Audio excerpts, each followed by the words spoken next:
And we wait. And now we are live. And it's John Reed. And if I could get your name right, this will be great. I'm joined by Thomas Wieberneit. Did I get it right? Pretty much. Excellent. Well, close enough for an ugly American. Excellent. Yes. Well, we're going to talk about, we're going to deconstruct so many CX buzzwords that CX people aren't even going to be able to complete sentences by the time we're done, which is going to be great. Thomas has crashed my show before, but this time you're an official guest. So I get crashed, yeah. Yeah. So the thing about my show is that if you start commenting a lot, you might actually become a frequent guest. So, think about that before you write something into the chat. Well, I cried for it. Well, actually, too, the funny thing is that I went off on this thing this week because there were a couple of big vendor events where they didn't take any questions. So I was going to say, okay, save your questions to the end of my show from now on, but that's not true, folks. You can crash the party at any time and ruin the show with your snarky remarks and questions, but let's try to keep them sharp and on topic as much as possible. But you are going to get your questions answered. So this actually is a Blogs That Matter edition of my show. And the idea is to draw attention to posts that really changed the conversation or changed how I think. I think too often these days we lose track of posts and we go to these short form sound bites. The problem is that these sound bites have no ability to help us deliver better enterprise projects, which is in theory why we're here. So I think blog posts have a much more direct relevance to that.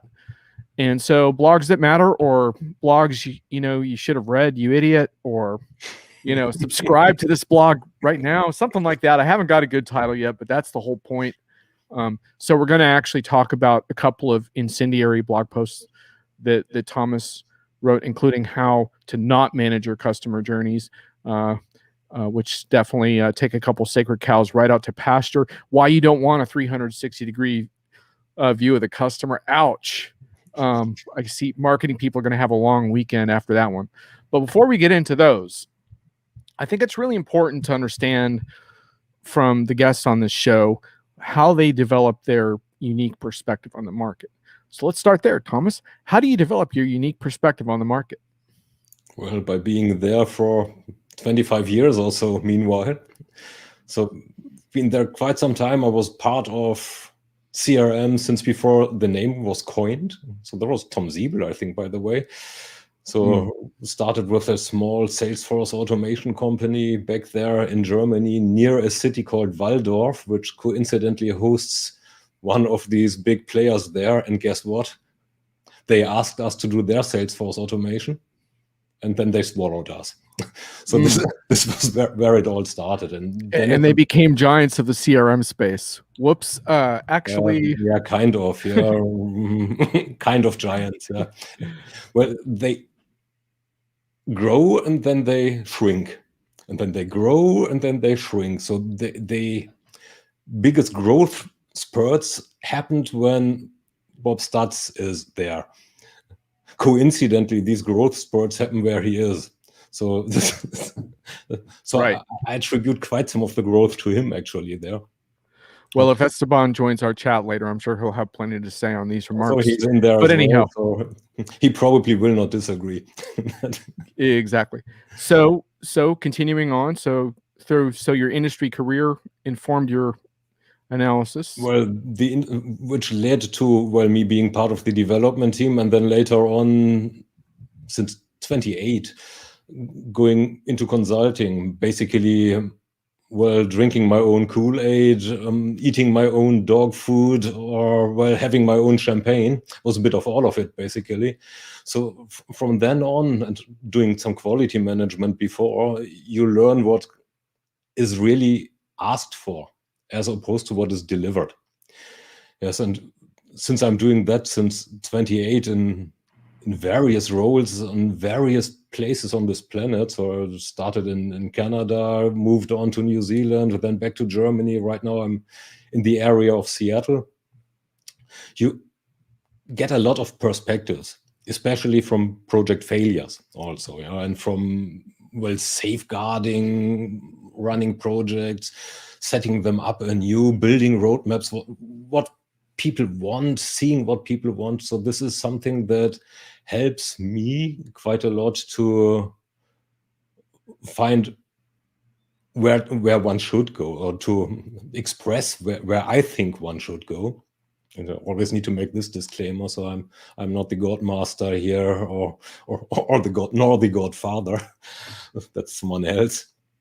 So that helps me building opinions. And at one point in time, I decided to express those opinions a bit more. And then one thing comes to the other. So all of a sudden, not all of a sudden, to a growing intensity, you are then asked.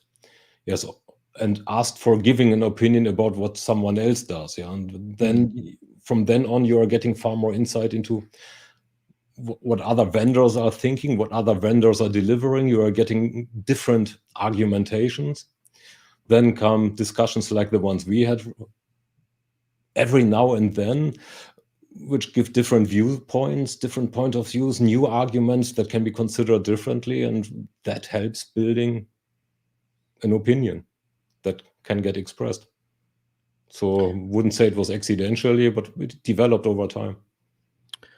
Yeah, we're going to get more into that, I think, because I think you tread a very interesting line where I feel like you have developed a certain level of not quite cynicism, but definitely very critical outlook towards certain kinds of what you might call vendor propaganda in our industry. And yet, as someone who delivers projects still, you have to have a certain optimism that this technology can work. Otherwise, there would be no point.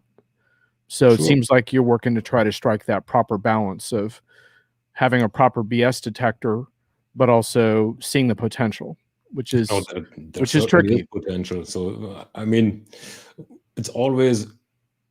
I'm a German, right? We are talking about things that don't work. There's a saying in German that says, "Not being punished is reward enough." Yeah, it's typical German.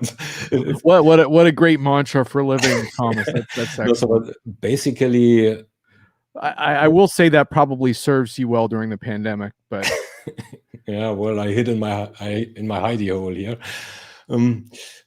No, in general, so the mission that Ralph, Marshall, and I have as CRM evangelists, how we dub ourselves, is to actually bring vendors and their customers a bit more into an orbit. Because what we see often is that it's like that they are talking about each other, they're even talking about the same thing, but they are, passing each other. So they are not necessarily getting into a really fruitful conversation. Is rewarding brilliant, or that is Josh. Yeah. Josh Greenbaum really likes your not being punished is reward. Josh really likes that. I think that was the uplifting message that Josh needed in his quest to improve enterprise projects. So that's the literal translation of a German proverb. So you don't even need to quote me. Yeah, he wants to build on that with the beatings. The beatings will continue until morale improves. Yeah. Excellent, Josh. So yes, I think that's probably the area where we need to shift the conversation into like making sure we derive insights that are actually of some use here. But yeah, so let me start in with one of your memorable blog posts here, which I pulled from your head CRM blog. I'm not going to post all the links in the chat, but I will post the first one so that people can find it. They can find your blogs in a couple locations. And by the way, the colleagues that Thomas referred to, you can catch them on their CRM Combos show. I recommend you find that through Thomas's Twitter handle. I've actually appeared on the show. They've had a lot of really distinguished guests also, so they have a good mix. There was a guy named John Reed there. Yeah, I crashed the show once.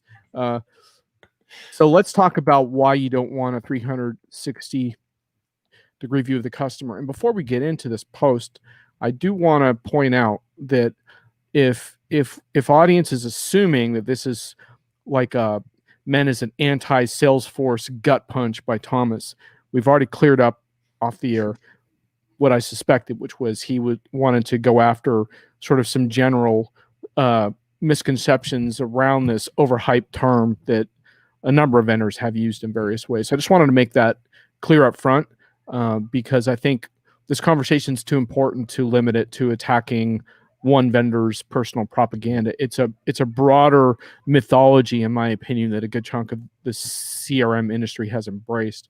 So why you don't want a 360-degree view of the customer. And I want to just read briefly from your post, that everyone says you want this type of view, and you define it from TechTarget. 360-degree view of the customer is the idea, sometimes considered unattainable, that companies can get a complete view of customers by aggregating data from the various touch points a customer may use to contact the company to purchase products and receive service and support. I would add to that definition from TechTarget that a lot of times I think there's a real-time implication behind the 360-degree view. Not that you would really want anyone to be observing you 360 degrees all the time, but I think the real-time view is part of what's implied. And then your next line, Thomas, you say, and you are fully sold to this famed concept and term. Now, I might have to object a little bit to that. I don't think I'm fully sold yet. So I'm pushing back a little bit, but let me just read the next part here.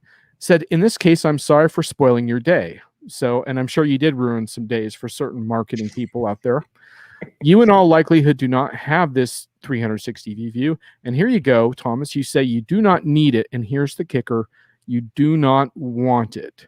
So explain some of the views that inspired this post. Oh, well, we all know Esteban, so it's getting really nice now. No, yeah, Esteban, I think Esteban's going to have a few things to say today. He starts out with Customer 360 after 30 years. Promises never made it to the altar. Why stay engaged to the concept? Yeah. Well, Esteban, the reason is because marketers think it can sell some software. So that's why they're engaged to it at the moment. Anyway, Thomas, back to what inspired the post. Yeah, the real peeve I have with it is me being educated as a scientist. Yeah. So what you have is maybe a complete and consistent set of data and information about your customer. So now I'm also a sailor. So looking at things. So I compare the customer and customer data as a kind of a North Star.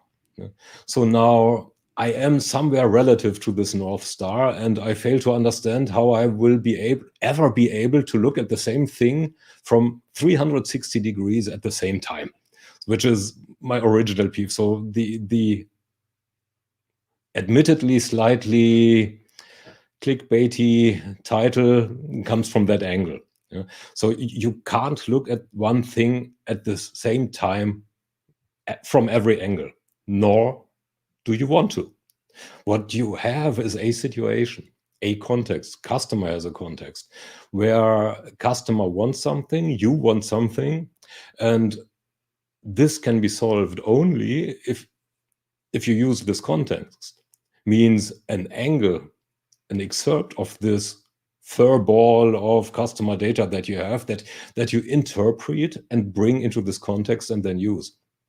So this is the abbreviated part. That's why you don't want to have 360 or a complete view at the same time and use this complete view as at the same time. You always want to use a limited, well, a subset of this view that relates to the current context. That's what spurred it, and what's basically also the message of the post. Yeah, the context piece is very interesting, right? Because a customer's context shifts quickly. On the consumer side, your context can shift almost from minute to minute, right? What I have found very objectionable is the idea that AI can now step in and figure out what I need in this moment. And that's what a lot of the context people seem to want to spread some AI pixie dust on this notion. Yeah. In the B2B context, I think the context can take longer to shift, right? So not always, but for example, you determine that one of your suppliers in a particular region is not going to function well, or there's a gas pipeline that got hit by ransomware to rip something from the headlines, and now you have to cope with that. Yeah. So I think the B2B context can shift in a more intentional way, but still, to your point, there is a data problem underneath that, right? So you're criticizing the 360, but you're not denying there's a data problem that we need to solve. Oh, there is a data. You just want to, is it that you want to kind of narrow that data problem a little bit? Is that what your goal is to? No, yes and no. So from one point of view, so I would like to go away from this hyperbole that is in there. Yeah. Mhm. Because that naming is just BS. Yeah, so it's not helpful. What you want to have is something that is relevant, complete, and consistent. So this brings us to the data problem. We don't have anything that is relevant, complete, and consistent. So we never will have it really complete. That we don't have it in a relevant or a consistent way caused the need for another buzzword. So you might want to pull your alarm right now. Yeah, we are talking BS CDPs alarm here right now. Yeah, got my BS alarm ready. Yeah, right. So that's caused the need for CDPs because we don't have consistent data. Bullshit.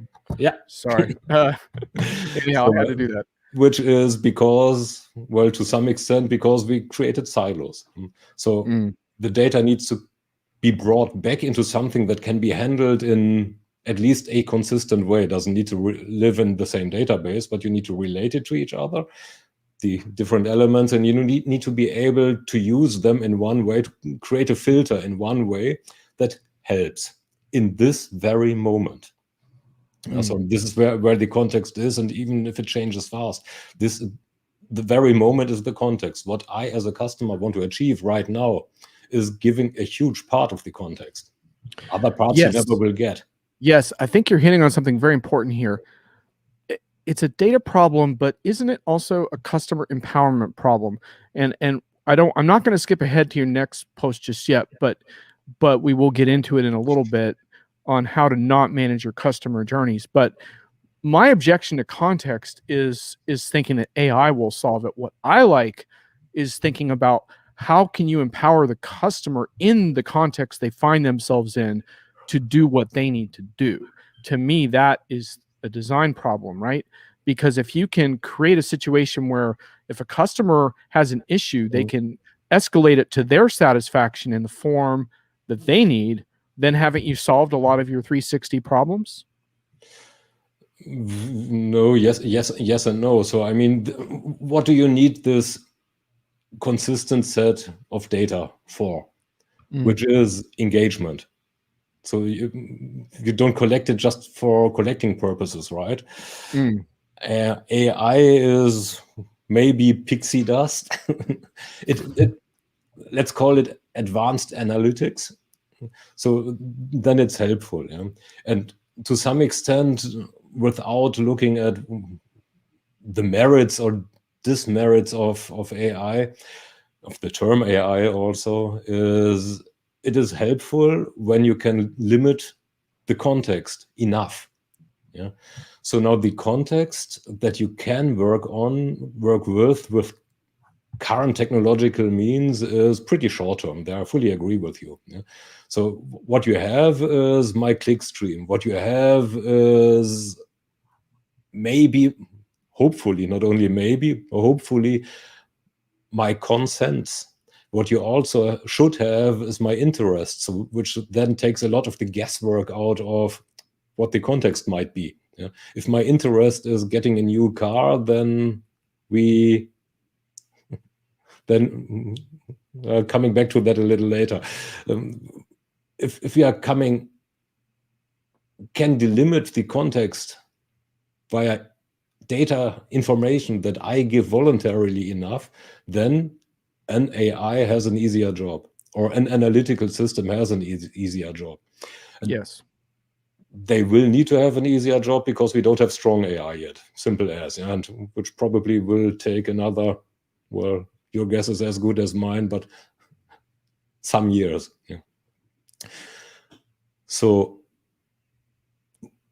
getting back to the information, you have this information, you use it, then you can engage, and we can engage, mutually engage.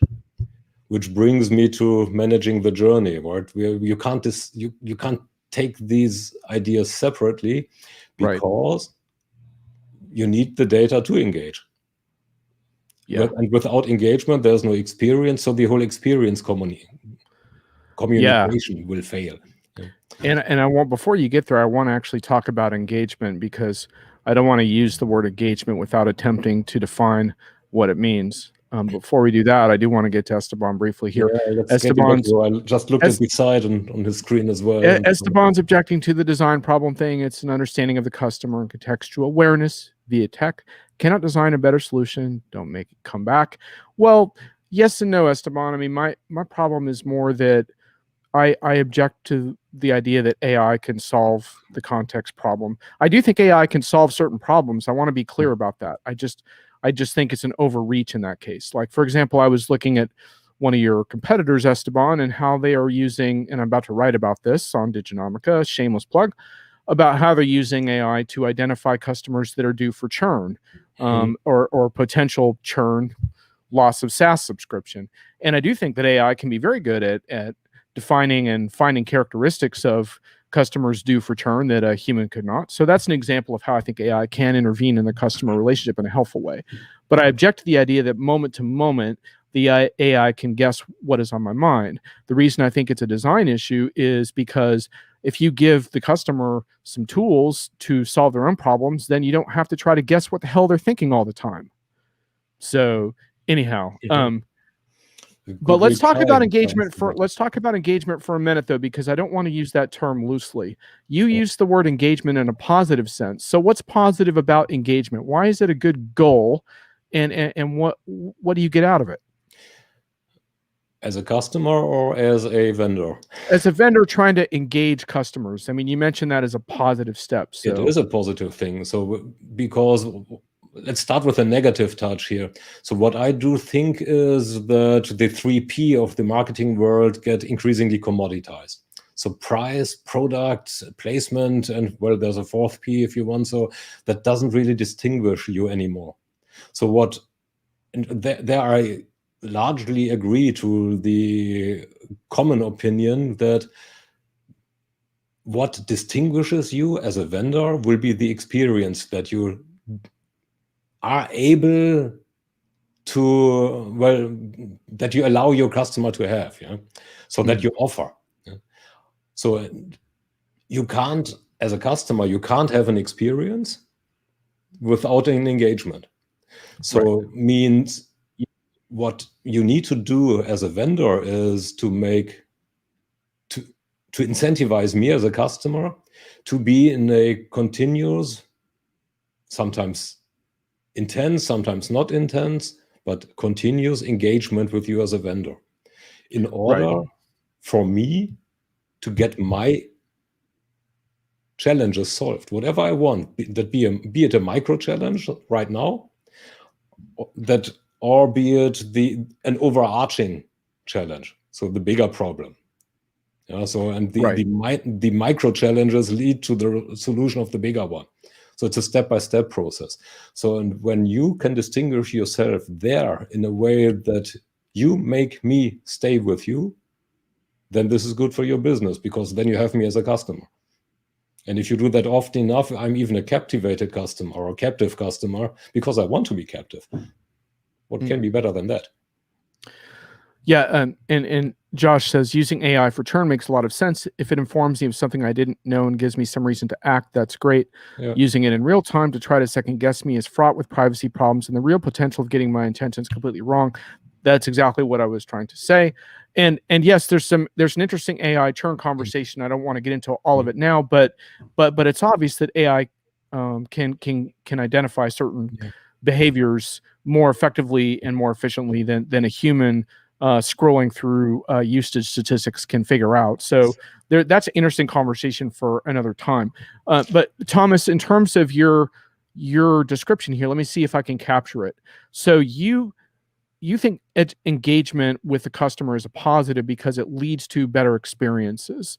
And I'm assuming that you're also implying that better experiences lead to customer loyalty. Is that how Yes. you see it? Yes. And that loyalty is obviously a net positive because retaining customers is much easier than trying to find them somewhere. So is that a good summary of your position? That's a good summary, and there's a little wrench in there, of course, as well, because everybody wants to manage experience right now in the software industry, which is another funny thing, because there may be, I emphasize on that one person on this whole planet that can manage my experiences, and this is me. And if I'm in a bad mood, I can't even do that. Right. Absolutely. Okay, well, let's dig into your next blog post in our Blogs That Matter show, because I think if we hold off on it any longer, it will prevent you from explaining your first blog post. So let's get to your next one. How to not manage your customers' journeys. I think Esteban will enjoy this one also. It is time to talk about customer journeys and customer journey orchestration. So what is your grievance with managing customer journeys? And by the way, a lot of people hate the word journey, so I want to throw that out there as well as a problematical term. But what is your issue there? The issue is that mostly companies try to create a road for me that I shall take. Step by step, bus stop by bus stop, and well, they basically confine me to their way, or want to confine me to their way, which is not the way people work, basically. So if you're looking what we are all doing on the web or elsewhere, we come with, well, let's take the mortgage example again. So I want a mortgage, whether I pronounce that right or wrong. So I'm in the market for a mortgage. So I start looking around. I end up on a bank's or a broker's website. And then I don't have any time anymore. So I do something else. I continue this via an app on my mobile. Continue then to my iPad because I get to another step. Then I have a meeting have a beer with a couple of people. All of a sudden, they tell me something else, so I take some steps back. Then I go forward again. So the message there is that you can't just create a way for me because that's the way you want me to go. I go my own way. So basically, I manage my own journey. So what's the consequence there? The consequence there is actually pretty simple, and not much needs to get changed except a bunch of mental positions, actually. So I still need the interaction points, but what I do not need is to have them connected to each other forcefully. So what I need is a way to get from one interaction point to another one in a meaningful way. And this meaningful way is determined by data again and by information again, because you need to be able to identify me. With that, if you can do that, you know what I did before, so that you can suggest maybe another position, but you can provide me with the answer to the issue that is right at hand right now. And there we are back to the post before. For that, you better have good information, and maybe even a good AI that allows to offer real-time interaction management, which is exactly what is happening there if I'm on the web. I don't want to wait 5 minutes till the right answer comes up. I want to have it right now when I click on the next link, when I follow the next link, and I want to continue from there. You do that as what? Esteban says you don't need that. You do that as a customer. My role as the org vendor is to allow you to do that. Right. Allow me to do that, right? You as a vendor, as an organization, you provide me with a menu of touch points, to use the industry term, that Esteban just corrected himself and said enable, not allow. That's for the podcast audiences listening to this later. I think that's a valuable correction. Right. I mean, to be honest with you, I could do without journey at all. I think, when was the last time you heard anybody outside of a enterprise software marketing departments say, how was your day? Oh, I went on an interesting consumer journey this morning. Let me tell you about that. No one did talks like, nobody talks like that. Quit talking like that. Yeah. No one talks like that. But I do like your analogy to some extent, because, if you're thinking, well, let's say Los Angeles is someone who's not a customer, and New York is someone who's loaded up on all kinds of your stuff and is probably going to subscribe to more. Well, there's all kinds of ways to get from LA to New York, right? True. And so my job is to kind of make sure that wherever you land, that pit stop is giving you what you need in that moment in time, right? Yeah. So I can probably make some guesses on the map a little bit as to where the frequent stops are. That may be where AI comes in a little bit, perhaps. Perhaps, yeah. But I think it's very interesting what you say, because now real time gets more interesting, because now you start thinking about where are the points in that where real time is really going to make a difference, right?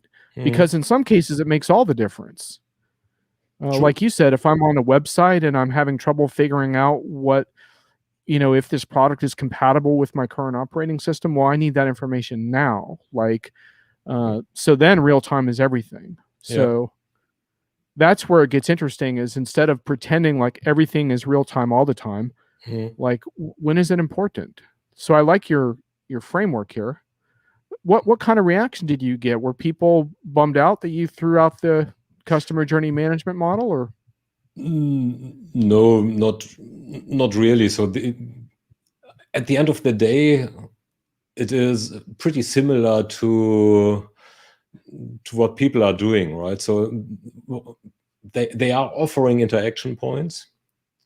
They are thinking more, well, the ones who prescribe a journey. So I don't have much of a problem with that way, because well, you used the example as well. Going to New York from Seattle to New York is a journey, right? From starting, coming with a challenge to having it solved can be compared to a journey as well. Okay. So the main difference. So we're going to let you use the word journey for the rest of this conversation then. Okay. Fair enough. You. Fair enough. Don't hit the red button too often. Go ahead. I will not hit the red button. You have a pass. The main difference is the thinking is not inside out, but outside in. Yeah, coming to think from a customer. What you have in general all the time is you have those interaction points. You have them. Where thinking needs to change for them, which is not too much of a stretch, is that you just don't map it out for me in a way that you do the Google Maps thing, enter point A, enter point B, and then you're getting the best way. But get it more into developing the whole map for me, or offering me the whole map with possible routes that I then can take at my choosing. That's basically it. So, and that is an analogy that most people understand and subscribe to pretty soon, actually. I mean, after all, there are one or two vendors in the journey orchestration world that propagate this point of view as well. So the good news is I'm not alone with that thinking. Josh says journeys are a good analytical framework for understanding how people interact with systems. Yes. The trick is to understand what the ideal is supposed to look like and recognize most real-world journeys will deviate from the ideal. Then the job is to work with customers on whatever version of the journey they prefer. Esteban comes at it from a different angle and says, what I don't understand is, why is this an issue if we all agree on the poor value of journeys? All right. Can you reconcile that, Thomas?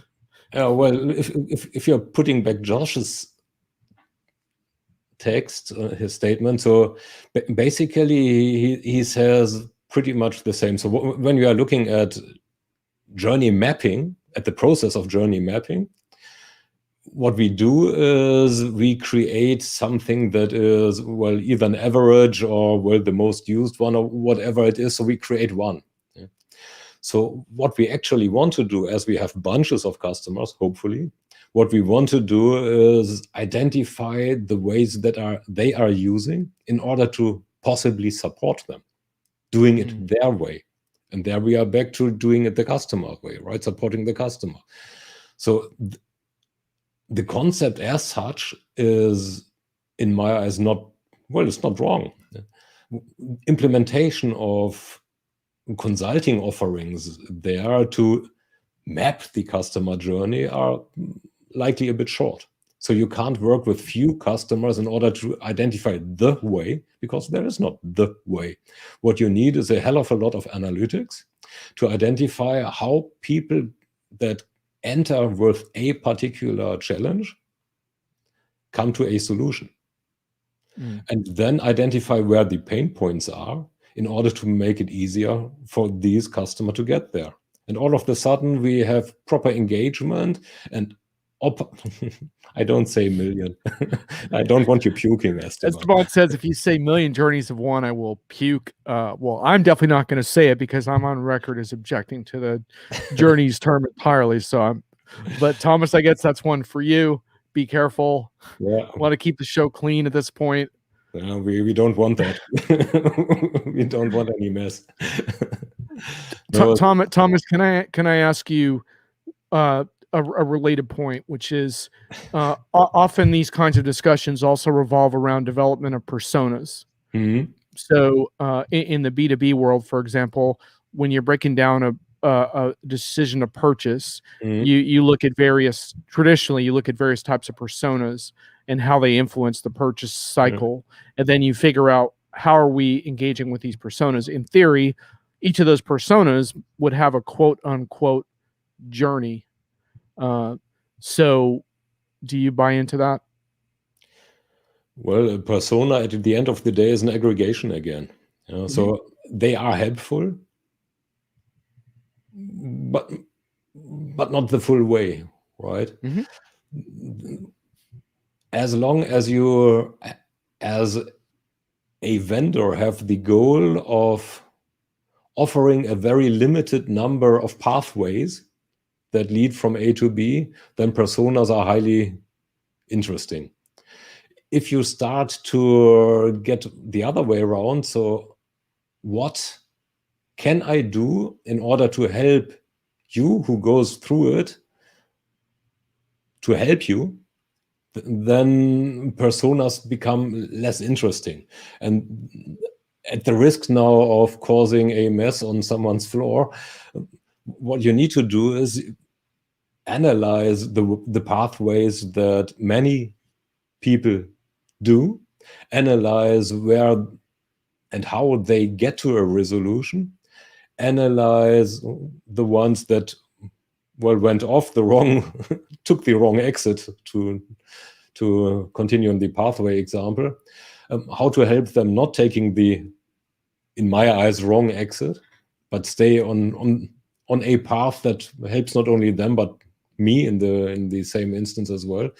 So that is analytics, and from then on we can start weeding out where the problems are, and from then on we can also, in the best idea of Paul's definition, so they're offered by the company, chosen by the customer. Then we can offer to different customer segments. Then we are doing segmentation here, differently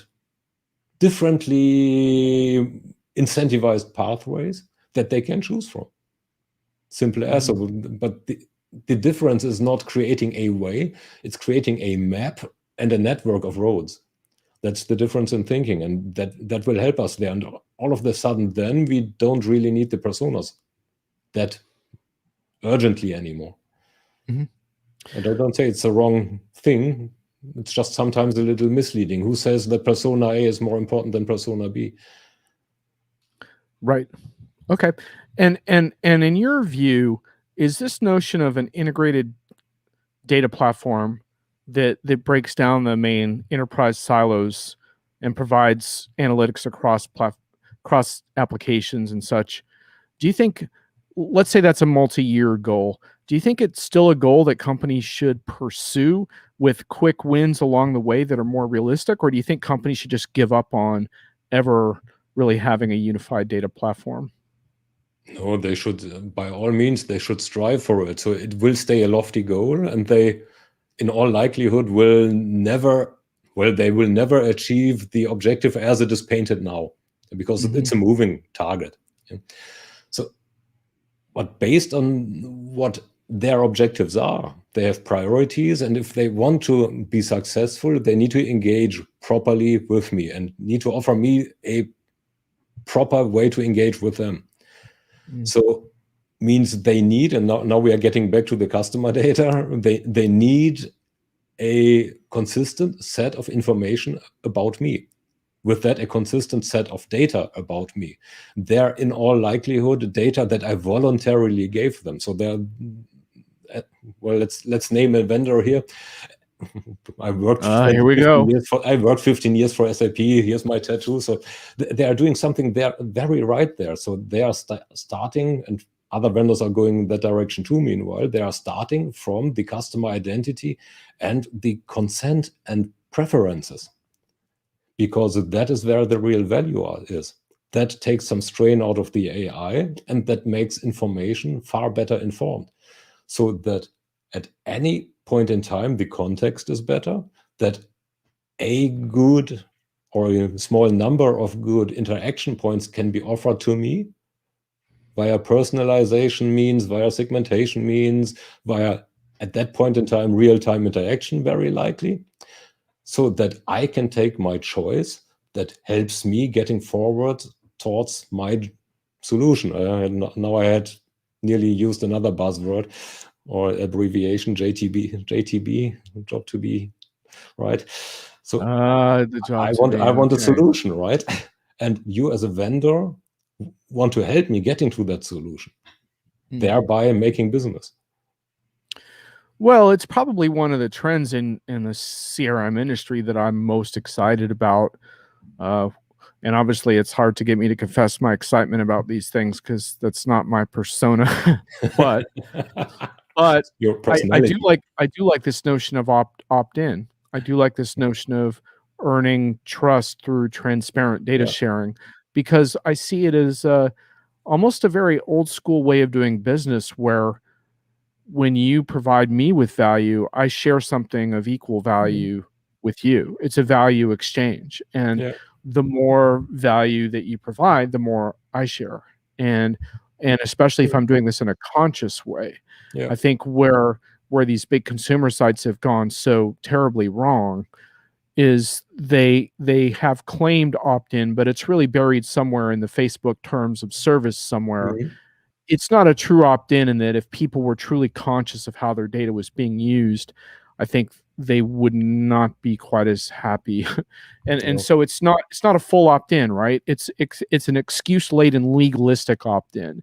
And I think what's exciting about what's next, and this gets into the whole cookie list thing, and that a lot of advertisers are flummoxed about, but it's this notion of, earn the trust. And to your point, now you have probably better data, and now suddenly your AI is suddenly a lot smarter than it used to be. Wow, funny how that works. It's the thing that, well, Josh said in different words before, right? I would say rubbish in, rubbish out. So, and indeed, if you can avoid the insight and improve the intake, then the output will be better, regardless of what. So you can combine that with all sort of external data that helps as well. But the data that you have, the first level data, the first person data, and the second person data that I give you, makes it second person because I give it to you, that is what gives the real value. And that is what helps you helping me. And if you help me, you make business. If you help me twice, then you make more business, because I trust you more and more, to use that word. And I know that I get a solution from you. So why should I go elsewhere? Yep. I think it's a very appealing model for B2B. I think in B2C, there's some interesting nuances as far as how hardcore and fickle certain consumers can be, but it's still a good model to talk about, spend time with.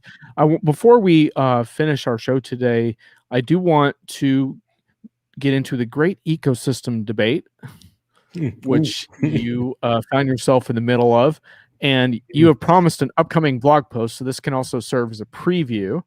to get subscribed to Thomas's blog, because in the next number of weeks we're going to get a ecosystem post. But you have Now I'm in your committed, yeah. it's a big commitment you're making here on live on air, Thomas. But you have posted a couple of things. You did a show actually with Esteban Kolsky of SAP, who's in the chat, around some of these ecosystem skirmishes. It's a word I hate much more than journeys. So I have very little tolerance for the word, but that's kind of a semantic thing. I think what the word represents is real. So I'm not gonna spend too much time bashing the buzzword, because I think there's something real behind it. Yeah. So why do you think this debate happened, and what do you think? Why should we be talking about ecosystems anyway? Well, it's from an outset, I'd say it's like nature. So you somehow need to be able to create another big word, a symbiosis of participants in out of a group of entities, just to be very abstract here. So now all of them have their goals that they want, Esteban. So we don't have a better word right now. So Esteban hates the word and loves the concept. So the concept is great. Yeah. I don't have a better word, so hence I stick to it. So we're going to allow everyone to use the word ecosystem for the remainder of the show. So what you want for all participants in this group of key stakeholders, or stakeholders in general, is they all want to have value, get some result. They have often conflicting, sometimes parallel interests, which changes. And nature shows us this works best if it's not in a purely competitive environment where, well, both of us, or both parties, 3 parties involved, pull their guns and shoot at each other. This creates a triple loss, or at least a double loss. So if you're looking at the gunfight at OK Corral, there's not many people standing over after. So all parties want to gain value out of it. This happens only if they do that in a sort of, another buzzword, cooperative environment. So sometimes they compete, sometimes they cooperate. And then now the real fun starts, is they need to want to stay in this group of participants. Means whether this word is liked or not, or appropriate there or not, there needs to be a concept of fairness somewhere, which is a purely individual concept. So your concept of what is fair is different from mine. So, but both of us need to be in an environment where we want to stay in, where we think that the investment that we take there pays off for us. Right. So just a couple of very quick things. Do you think of ecosystems in this context as primarily revolving around a particular vendor that's at the center of an ecosystem? Is that how you think of it? That's part of the problem. As most of them are set up right now, is they are to the benefit of the hub. The hub is usually a big vendor. Right. So in there you can go through whatever industry. So one vendor sets. I think I saw a wildlife show about this. There was a big whale, and it was just eating all these smaller fish at its discretion. Yeah. And then other fish came and ate those fish. Is that kind of like what we're talking about here? Yeah, kind of. Whereas look at a shark and pilot fish. The pilot fish definitely has some value for the shark. Definitely. So they're not eating them. So, but that's a problem, right? Because that type of ecosystem is sort of being defined by a large whale, right? Not necessarily interest of the customers, which start to feel like potential sort of casualties in this natural environment. Yes, the customers are the first casualty if it's built like that. Smaller partners are probably the second casualty, because they well, then the ecosystem itself suffers, right? Because if the smaller parties feel like they are betrayed, then they pull out again. And then the ecosystem itself is hurt, means the customer gets hurt, means the holder of the ecosystem gets hurt again. Is this different than community, the way we use it in an enterprise context? What is a community? A community is a group of like-minded people. Alan, you came at an awkward moment. I was just you missed lunch. I was just undermining vendor ecosystems by using the analogy of whales and sharks and the customers as little minnows or what have you. But it's actually a debate that flared up on LinkedIn that I do think has some important relevance to customers. So we are going to try to, before we wrap the show, succeed in defining why this debate matters. So we're still working on that, Alan. So you hopefully will get a resolution to that before we wrap up. Anyway, so you see ecosystems and communities as different. What is the difference? Well, communities in general, I'd say, are far more informal. I think they're a subset of, I think one is a subset of each other. Yeah. So communities often don't serve a purpose as well. Ecosystems regularly do. And what does he say? Are not ecosystems. Yeah, well, they are not the same. Yeah. So they are more informal. They are not directed. Communities often are self-organized, which current breeds of ecosystems are not. There's always a manager somewhere in there. That actually sounds like a good thing to me, but anyway. Yeah, I wasn't judgmental here. No, I realize that. I'm responsible for that. It might be beneficial for ecosystems if they become a bit more self-organizing. Was actually what I wanted to continue. But yeah. So why did we have a LinkedIn debate over this topic? Why were people getting flared up? What was going on there? I think the origin is that there's not even a clean point of view about how an ecosystem should look like, what an ecosystem is. Communities often, I said, Esteban. And Esteban took issue with the statement that communities don't serve a purpose.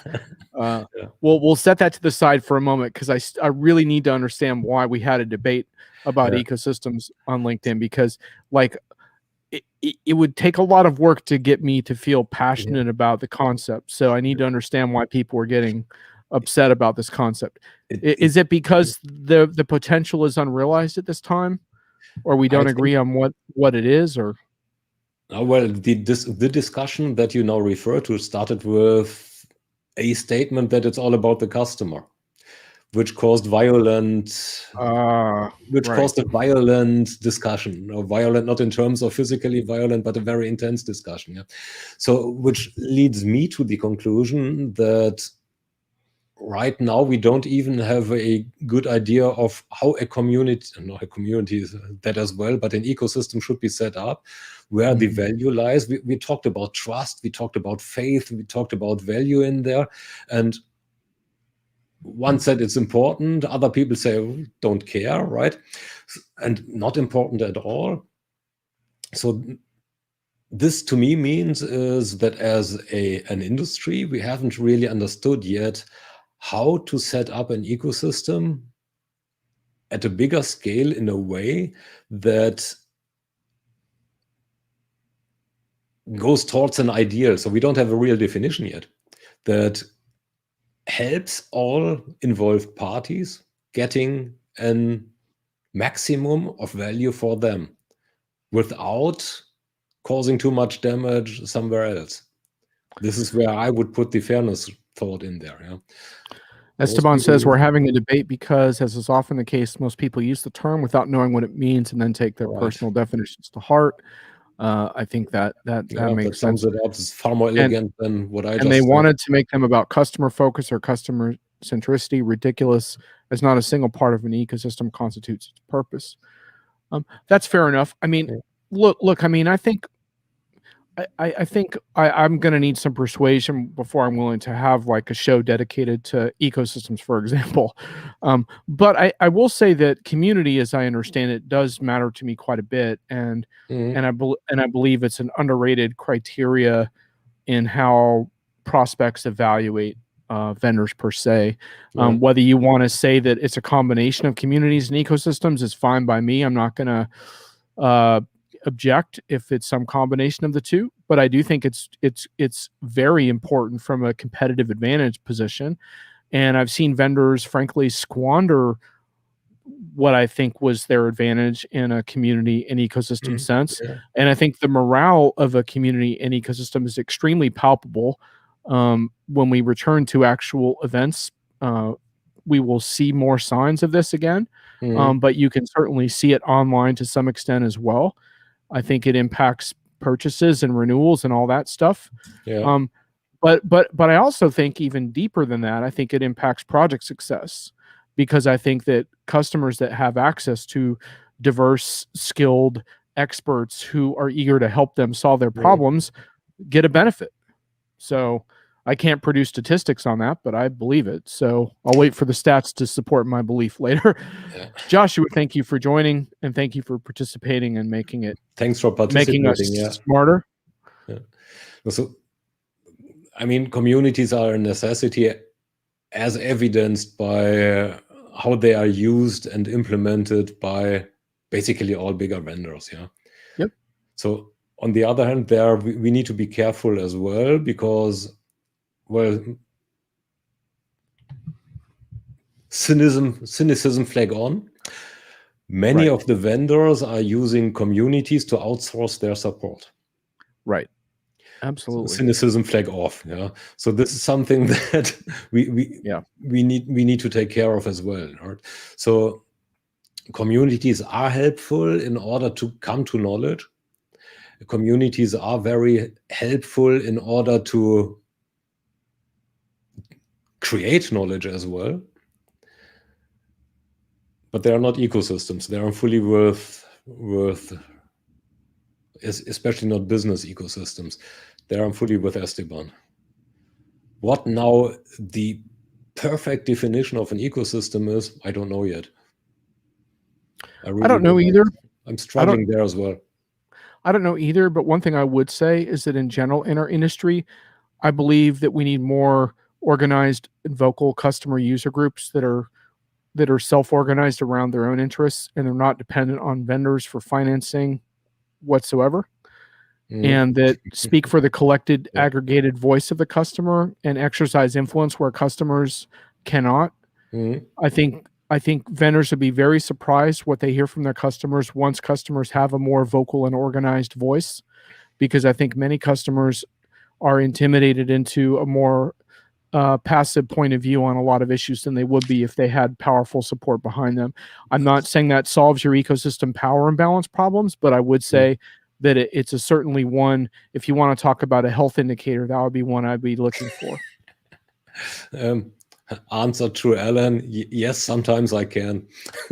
Do you see me wearing a hat right now? Alan, you missed the beginning of the podcast and discussion where I actually got into that with Thomas, because I think it's a critically important point. And I want to answer the question for Thomas, but I have figured out already in my interaction with Thomas that there's quite a bit of intellectual curiosity as well. And I wouldn't have anyone on my show for an hour who did not have that, because otherwise it's just a snark festival. And as much as I enjoy snarky comments to undermine enterprise convention, that's not why I'm doing this show. I'm doing this show so we can have better projects. And I realize that we can't accomplish that every week, but that's the goal, is to gather together the insights to help us to be smarter and better and to serve customers better, because that's all of our jobs in the end. I don't care whether we work for vendors or customers or influencers or whoever it is. We're not delivering enough quality projects, period. So that's why this show exists. Back to Esteban says ecosystems equal porn. You know it when I see it. I like that, Esteban. Yep. Okay, so Esteban's volunteering himself to do an ecosystem sort of validation of approval I like this sort of like the seal that you can kind of get on. Maybe you can put it on your LinkedIn company profile with a nice picture of Esteban and his microphone that I took. That'd be cool. With all the imperfections that current business ecosystems have. So let's take all the big vendors with their hub and spoke models, or quite some big consulting companies as well, which created ecosystems around themselves. They helped not only the owner of the ecosystem. So now the question of power balance remains. The question of could they have helped more and better, that remains as well. But so far, with all the imperfections that are there, it was important that they got set up the way, at all. Yeah. So this did quite an amazing job, and even if some of the user groups are actually dependent on funding of the main vendor in there or not, some of the companies that are participating in those user groups are big enough to say a word, even if funding comes out of that direction. Yeah. I mean, there are industry companies starting with an S as well that have a say. Right. Yeah, and look, I mean, I think the thing that my big objection to the word is I see a lot of people using it who seem to imply when they use it that it's a term that validates the health of their community. It's like, oh, our ecosystem these days. And it's like, well, if you're like most vendors, your ecosystem probably needs a lot of work. So, the interesting thing about ecosystems in the natural world is that they tend to be, without human interference, they tend to be pretty self-sustaining. I don't know if that's true of our vendor ecosystems. I think they're actually imperfect works in progress at best. Esteban, thanks for showing up. Good luck with your air compressor. Absolutely. Thanks for your comments. Yeah. And Thomas, I think we've sort of reached the point of extracting about as much insight as we possibly can without having ergonomic problems start to set in for both of us. So we're going to call it in a sec here. Do you have any final comments on today's discussion? Except that it was fun. Cool. In general, so I love this format. And what I really love also is the insightful engagement coming from the participants. So there you usually have a number of very smart people in here, and that makes it really, really interesting to also come forward with snarky comments, because there will be a rebuttal. There will be something back, which then gives food for thought. And that is the real value. So there's food for thought. This means this furthers the discussion and helps all of us. Yeah, I mean, it's my view that the participants in these chats are often as insightful as anyone who has a microphone, and so I want to include them from the beginning of the discussion. And it forces us to make constant course corrections, and also I'm a longtime advocate of more interactive formats, and so I have to prove to the world as much as I possibly can that this format is, if not superior, at least deserves a look. I mean, I was on 3 different webinars this week for different vendors where they overmanaged their presentation, they overmanaged their stilted customer segments, and then at the end they opened up for this pathetic drip of questions. And I'm just frustrated that after a year and a half in the pandemic that this is happening so often.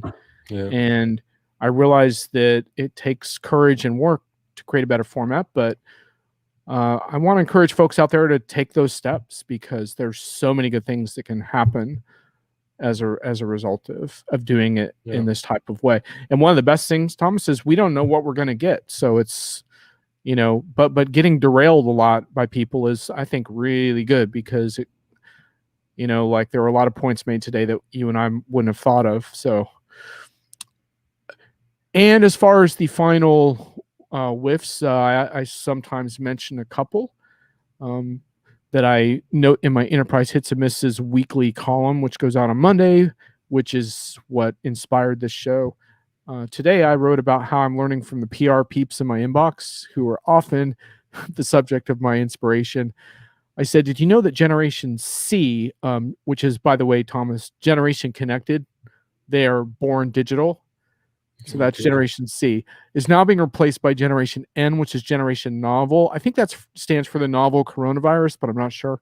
This generation is not age-bound and was created in just 90 pandemic days. And they are, I guess they are a ruthless digital-only generation that is forcing brands to have a accountability with their digital processes. So anyway, just so you know, it's about Generation N now. So anyway, that might make my next weekly. We shall see, but it's a contender. Yeah, a big one. So I was wondering about the Generation N as well. It popped up in my inbox too.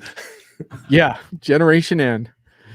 So you got to hand it to the PR piece for being creative. And yeah, it's funny because, all joking aside, the one thing I do like about what they put in there is detaching these generations from age, because I think like age is becoming less and less helpful of a determinant in terms of behavior and stuff. So it's interesting to have those conversations. But anyhow, I don't need to use new terminology like Generation N just yet, but it's an interesting point. So anyway, I hope you guys catch Thomas on his regular CRM Convo show with his gang. It's always lively. And keep track of that. Shameless plug. Yeah, please do. Next Tuesday, an hour later than usual, but with Ray Wang. Oh, you got Ray. Oh, yeah, nice. That will be cool. Nice. Another very vocal person. So that's yeah, absolutely. It'll be interesting to see if you can keep him off his Twitter feed during your discussion. Yeah, be a good challenge for you. Yeah, he will be. Yeah. But then we are three of us. So yeah, so there's three of you, so you can carry the show no matter what. Anyhow, definitely a pleasure, and I'm glad you like this format. To me, digging into significant blog posts is a really fun show, and I'll definitely be returning to that format on a regular basis. Though I'm also going to continue to do my countdown format because that can be really fun as well. So anyhow, Thomas, thank you so much for joining. Thanks for having me. Yep. Cheers. Later.